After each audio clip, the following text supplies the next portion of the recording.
Hey, good morning. This is Chris with Suarez Home and Finance. We are Coffee with Chris on Monday mornings. So this morning we're going to be talking about loan estimate and what they mean and all that kind of stuff, what the numbers are. So there's a lot of confusion in it. And where is my deposit? Where is the things that I paid out of pocket? So on and so forth. So what does a loan estimate mean? And let's go over the breakdown of it. So we're going to be talking about all of that and explaining it. I like to explain things kind of in layman's terms, um, whatever that means. So, in other words, what is the easiest to understand and show you exactly what it means so that you can understand it the easiest. I like to just be, point blank in what I'm explaining. So we're going to go through what that loan estimate means and the ins and outs and everything else. So first of all, before you get a loan estimate, you have to have six things in place. So if you're buying a home, then you have to have whichever, if you're buying a home or refinancing, either one. Number one, I have to have your social security number. Number two, or number one, your name. Haha. But I've got to have your name, your social security number, what the loan amount is that we're looking at, what the estimated value is that we're looking at. So if you're buying a home for 300,000, the estimated value would be 300,000. I have to have your income. So that's part of the pre-approval steps that we've gone through before. We have to have there are six things that CFPB, Consumer Finance Protection Bureau, requires us to have in order to send a loan estimate out. So the number six thing is an address. So if you're buying a home and you're not under contract yet, then we don't have an address. So legally, we can't give you, and again, I'm not an attorney, not a real estate, well, this has nothing to do with real estate agents, but I'm not an attorney, any kind of, whatever like that. So an address, if you're buying a home, you'd have to be under contract. If you're refinancing a house, then your home, then we would have an address. But maybe we don't have the loan amount yet because we're still working on numbers. How much cash do you want? So on and so forth. So there's six things that you need. So before a loan estimate, you can get what's called depending on who you're using for financing, whether they call it a fee worksheet, that's normally what mine has always been called, a closing cost estimate, um, a closing cost worksheet. So you can get one of those up front, and that kind of gives you an idea of what the costs are.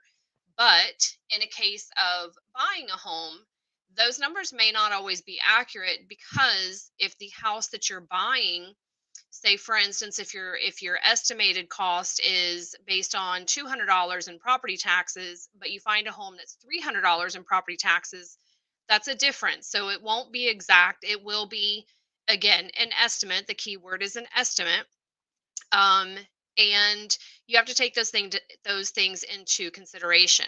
So the estimate of the upfront estimate of closing costs gives you an idea. Normally that's, usually should be within a few thousand, from the actual, once you find a home. Again, it could be way off. We could be estimating $100 for insurance, which is $1,200 a year, and all of a sudden the home is like $2,000 a year. So that's $800 difference in closing costs. So it can be a big deal. Taxes, property taxes, and homeowners insurance consist of a big part of your closing cost. And we'll explain that in just a minute. So you have to look at all of those different kind of things. And you have to just keep those things in mind because your numbers will and can change during the process. So from start to finish, we try to get them as close as possible. We're required to get them as close as possible, but again, it depends on the property. If you're looking to refinance, we can get it pretty close because your insurance and your taxes are what they are. But also in this market too, is that, our rates changing. So that could come into place as well. So that does affect your closing costs. That's what's called points. So let's get into what the numbers are. So I'm going to show you what estimate upfront. Again, what I call a fee worksheet looks like, and then we're going to look at a loan estimate, which they look pretty similar. They are different, just different forms, but for purposes of government guidelines and rules and everything else, there are certain things that you can provide up front that your finance person that you can receive up front, and then at a certain point, then you're required to get another document, which is the loan estimate. So again, your fee worksheet, fee closing cost summary, whatever, that can be done up front. Once you have a true application, which is those 6 things, your name, your social, your income, estimated value, your loan amount, and your address, then that's whatever you would get. That's the true application. And then within 3 days, you would get a loan estimate. I always do those together so that I am in compliance with government law, so on and so forth. So you may get both of those together, but no later than the 3 days after your application by law. And your loan estimate is only good for 10 days because again, it's an estimate, things change. So that's where you're deciding, are you going to go forward or whatever the case is. So I'm going to share my PDFs here and let's get going. So these scenarios, so in this scenario, this is based on a purchase of a home, a purchase price of 300,000 with 10% down. This is not a real life scenario. This is what the numbers mean. This is for the purposes of showing and explaining what those numbers are. So we are going to add this to my screen here. And you should be able to zoom in. Whoops, I didn't want to do that. Okay, so you should be able to zoom in on this as well. And whenever you're looking at this, make your screen bigger, whatever you need to do. So I'm going to go through, and actually it looks like I may want to do a share screen instead. So let me see if I can share my screen really quickly here and move this over because I did want to do a highlight instead. So we're here and whoops, and we're here. Okay, so this is a itemized fee worksheet. So again, what we're doing is we are looking at a property value or a purchase price, which is the same, of $300,000. So that is what we're looking at for this in this scenario. This is a purchase. This is a conventional. I don't know why that's not working. Conventional 30-year. So in this scenario, your down payment is $30,000. So, and that's going to come into play whenever we look at the final numbers. So in this scenario, again, 10% down of the 300 is 30. So your loan amount is 270. This is for a primary residence. I've got an estimated rate in here of 5.75. Again, your rate can be totally different. That is just grabbing out of the sky, not anybody, not a current rate, nothing of the above. So your total loan amount is 270. So the difference between why this says loan amount here and total loan amount is because if you're doing conventional, mortgage insurance is not added into the loan. It is in your monthly payment, but not into the loan.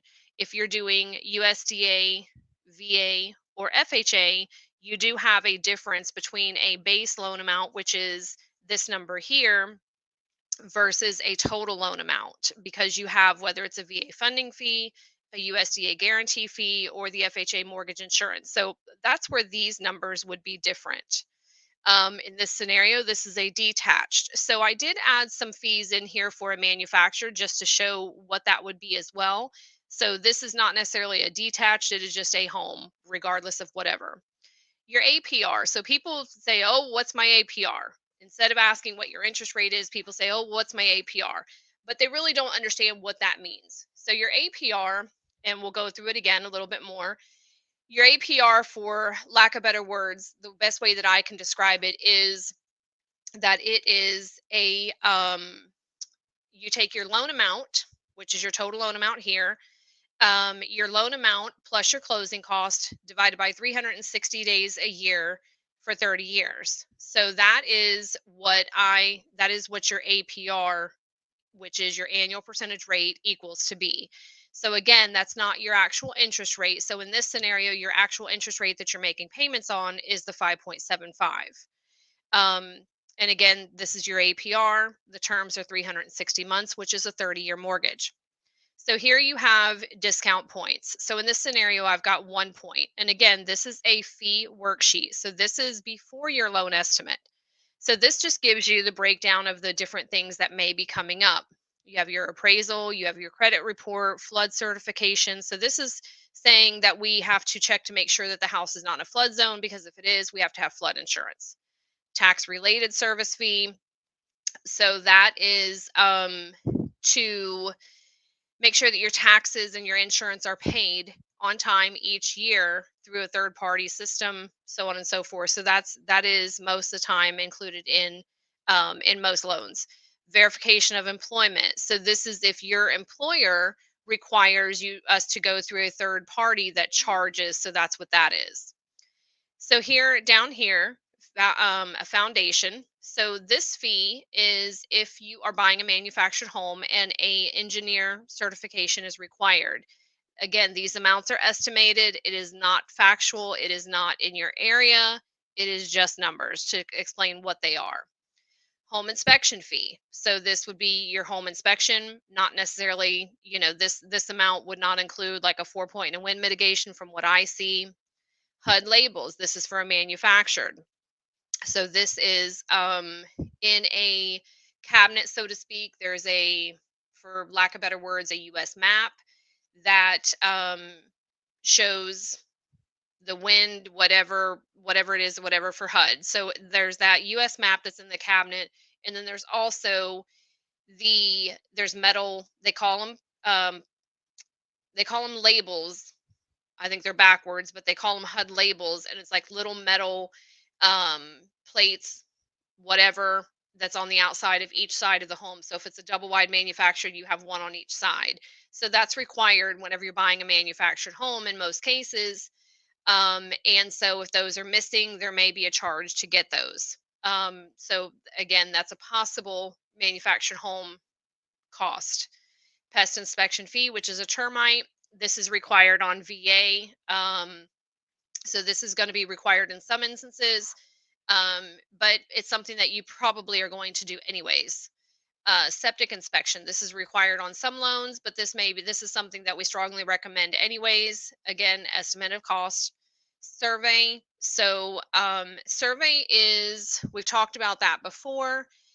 Survey tells you what the boundaries, where your house is on the property, and so on and so forth. And so um, it is required in the sense that a title company, if they don't have one, they're going to have an exception on the title work.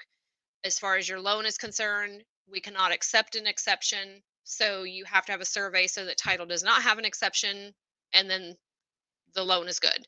So that is something that has to be done. Sometimes a seller has one. If you're refinancing, if you've not made any changes, we can still use the one that you had possibly. So there's some caveats to that sometimes, but we always want to disclose it, because the whole purpose of this is to say this is an estimate of, should be hopefully your max out of pocket and your cost.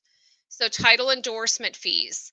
I'm not sure why I have this one here too, but title endorsement fees are in the state of Florida. I don't know why that's not going away. In the state of Florida, we have to have an endorsement number, so on and so forth. If you're doing a manufacturer, then you have to have an Alt 7. There's all different things or whatever. So that's what those endorsements are. The title company provides that. Lender's coverage. This is, the title company has to provide a policy to the bank that says this home is free and clear of anybody before you's stuff. I call it crap, but stuff.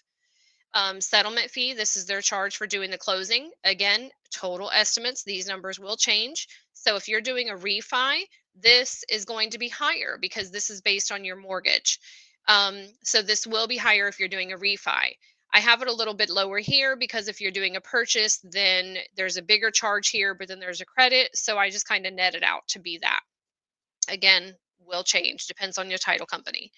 Water test. So water test is required for VA and USDA. If you're doing a conventional or FHA, you can still do one because if you still want to make sure that the water is good, you can still do one. So again, just an estimate. So these are things that a borrower can shop for. So you can choose who you use for these. Some of these things are required for the loan, but you can choose who you use.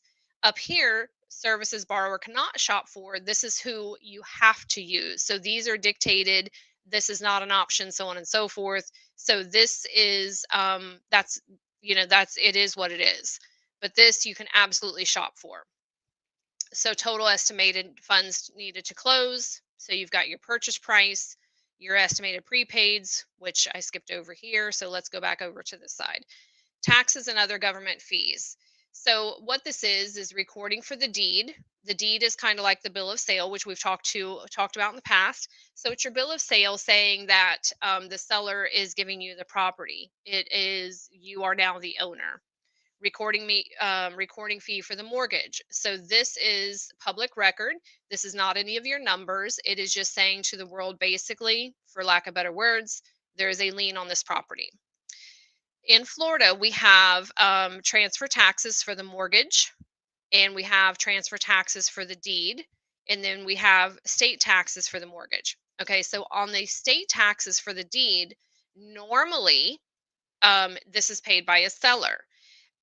This is in your contract. This is part of dealing with your contract with your real estate agent. If you're buying, if you are refinancing, then this is, um, if you're refinancing, then you're not going to have this because you already own the property. So you're not going to have that. Um, the so you've got the county mortgage and the state mortgage. Those are always going to be. So this 540 here, this is always going to be, and this is always going to be because you have a mortgage on the property. Again, this we may disclose it up here, but then we're going to turn around and credit it off because it may not be a cost that you're going to pay for. So we want to make sure, because again, if you don't have a property, we want to make sure that we've got worst case scenario. So then you've got your hazard insurance, which is your homeowner's insurance. So whenever you're buying a property, in most instances, we need to collect for 1 year upfront out of pocket. So that's where this comes into place. This is what I was referring to, that if your taxes or if your insurance is $100 a month that we estimated because it's got a newer roof or this or that or whatever, then it's going to be, but your actual policy ends up being 200. Maybe you chose to do, and I'm not the insurance person at all, but maybe you chose to do cost replacement instead of actual replacement value. You wanted higher coverage, whatever the case was. Or if the roof was older and we had no idea, then your cost is going to be higher. If you chose a frame home versus a concrete home, your cost is going to be higher in most instances. So we can only estimate this as close as we can until we get insurance quotes. So this is a big deciding factor on your closing cost and how they're going to be adjusted. So I'll have a lot of people, well, my closing cost was only going to be this much and it's actually this much. And so, that's where that, uh, we can only estimate as close as possible, um, because we don't know the property. Now, again, if you're refinancing, then that's going to be different. And we may not be collecting any months there because your insurance is already paid through, say, next July. So this is your initial escrow payment at closing. So in other words, what this is saying that we're collecting for, we're estimating in this instance, $350 a month for property taxes. And again, the $200 for insurance. So your escrow is where the uh, your payment is, part of your payment is going towards, in this, so to speak, savings account, I call it, in your right pocket, to save for um your next class. I'm sorry, your next class, your next year's premium, your renewal date. So in other words, if you're in Florida, your taxes are due in November. So right now we're collecting, this is October 3rd, so we're collecting 12 months of taxes because your taxes, by the time your first payment is due, um, the so if we close in October, your first payment's going to be due November. Your taxes are already due by then. So we need to collect 12 months in order to make sure that those taxes are collected for and they are paid. So if you are doing a refinance, we're still going to collect the same, but let's say, for instance, we close in January. We may only be collecting 2 months of taxes. So this is depending on when your closing happens and so on and so forth. And so that will adjust. I always net out 5 months. Um, so I always net out 5 months because um, when you're buying a property, when you're buying a property, you may be um I lost my train of thought. I just got a text. My grandson is going to the emergency room with a fever. So I will call them back in just a moment. We're almost done here, wrapping up. So, county property taxes. So, in other words, I net out 5 months. If we're doing right now, then the seller is gonna pay from January 1st until the day we close, which is, if it's today, October 3rd, then we're going to be collecting from the seller those 9 months and a couple days, but then you as the buyer is going to be paying for those extra couple of months. So that's why I always net out 5 months. So then you've got possibly, if you're buying, you've got a real estate transaction fee of $300. And then so that's going to depend on your real estate agent that has talked to you about up front. And then you have title owner's coverage premium of 600. This is normally paid by the seller, but we want to disclose it just so we're there. So we're going to pop over to the loan estimate. So this is what you're going to get through the process after your loan starts. So loan terms 30 years. Whoops. Your loan terms is 30 years. You're purchasing, it's a fixed rate. This tells you what if it's a fixed or adjustable. This is a conventional loan. Rate locked is no. Again, I don't know why that's doing that. So your rate locked is not locked yet. This tells you also if it's locked at this point. Sales price is 300. So this is your loan amount of 270 that we just talked about. Can this amount increase after closing? No, you're paying on your amount. Interest rate 5.75. So that is your interest rate. Can it increase after closing? No, because it's a fixed rate. Monthly principal and interest, this is key. This is your principal and interest only of 1575 based on this scenario. Can it increase? No. Your payment in total can increase because if your taxes uh, increase, then this can increase also. Um, and so this, again, your principal and interest cannot change. Your total payment can, if your taxes and insurance, which is this amount down here, can increase over time. And that's exactly what this says down here. So back up here, prepayment penalty. This is where, can I pay it off? Can I pay it off early? Yes or no? Normally, you do not have a prepayment penalty. The only time that you do uh, is if you're doing more of like a hard money or something like that. Balloon payment, normally, no. That's if you're doing say for instance, a 10-year balloon, you've got to pay off the principal balance in 10 years. Normally in a normal loan, no, but there are loans out there, and that's more of like an investor, hard money, things like that. So that's where these answers those questions. So again, this is based on conventional with mortgage insurance. So this is estimating in years 1 through 9, you're not going to have 20% in equity. In year 10, this is estimating that you would if you never make any extra payments.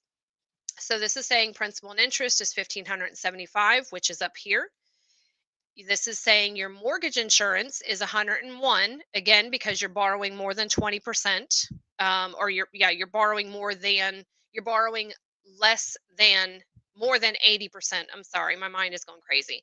So this is meaning that you're putting less than 20% down. And then you're also going to have this mortgage insurance if you're doing US or if you're doing FHA as well. And you're going to have, this is where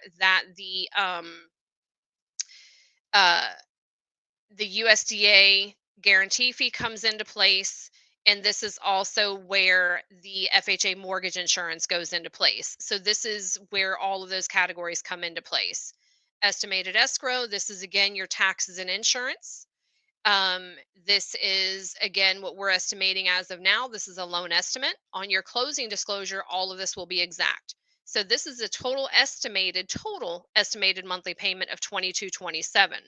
Again, includes property taxes. Oh, that did it again. So again, it includes property taxes here. And then let's try this again. I don't know why this isn't working. But anyways, this includes property taxes here, includes homeowners insurance here. Um, Other would be if it included, like if this has an HOA, it would say other, but over here where it says in escrow, the answer would be no. Okay, so that's where that comes into place. Your estimated closing cost here. This is your closing cost estimate based on what we just went over, not including your down payment. This is including your down payment.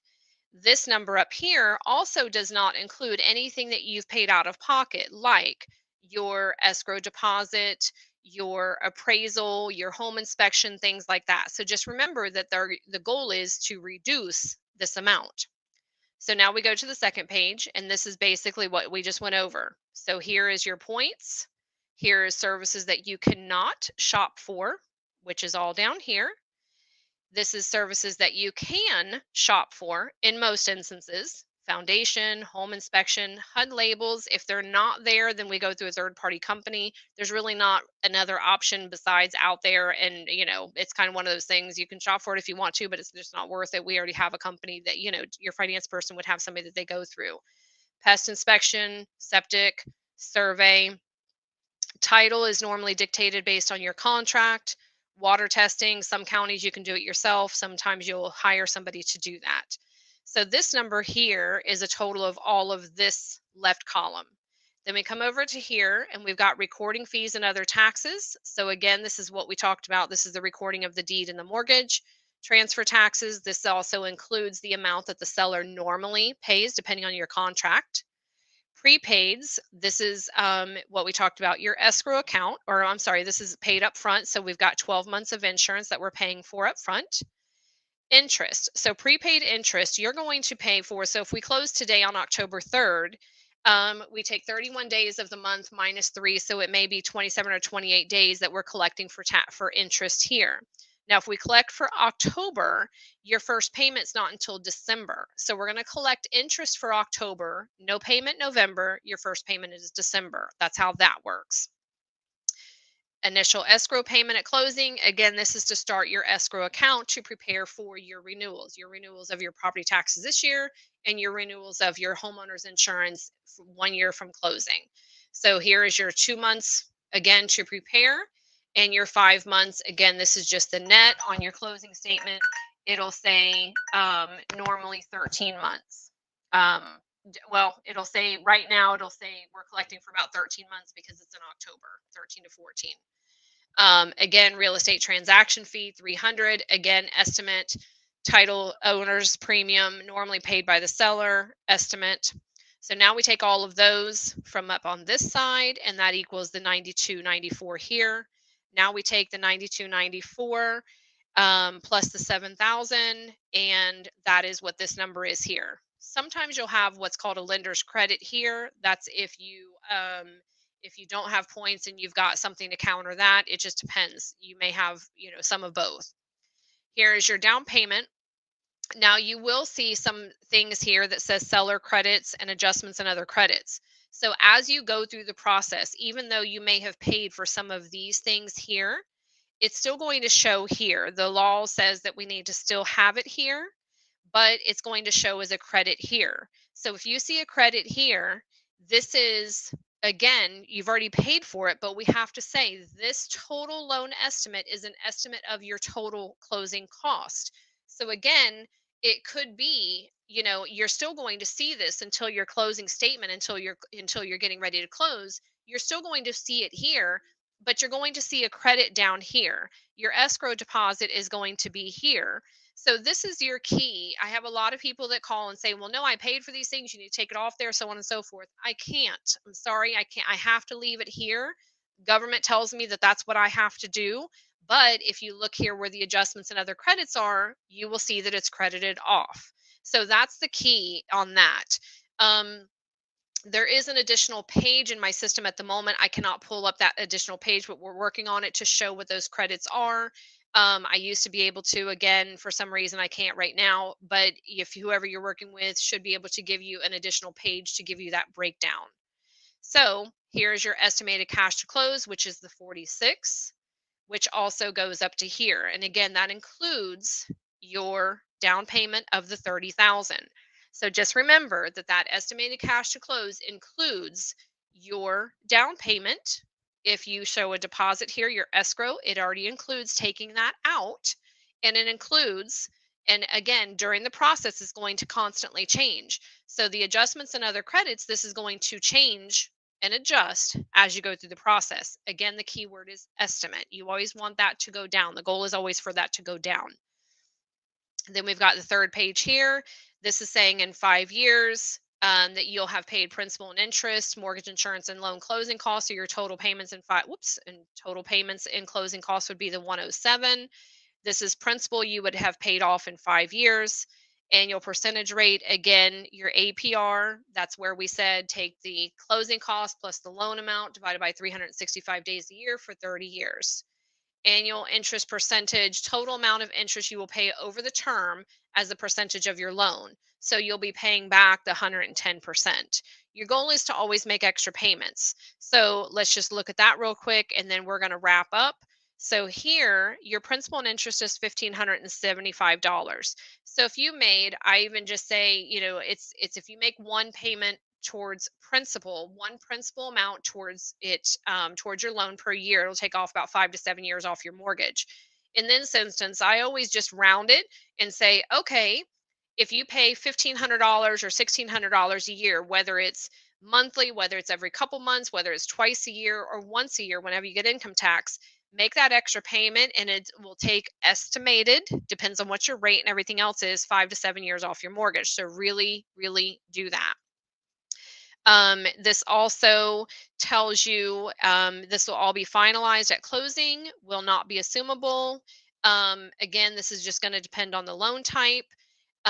Late fee, normally this is 4% if you're more than 15 days late. Again, this is an estimate. This will be adjusted whenever we do the closing disclosure.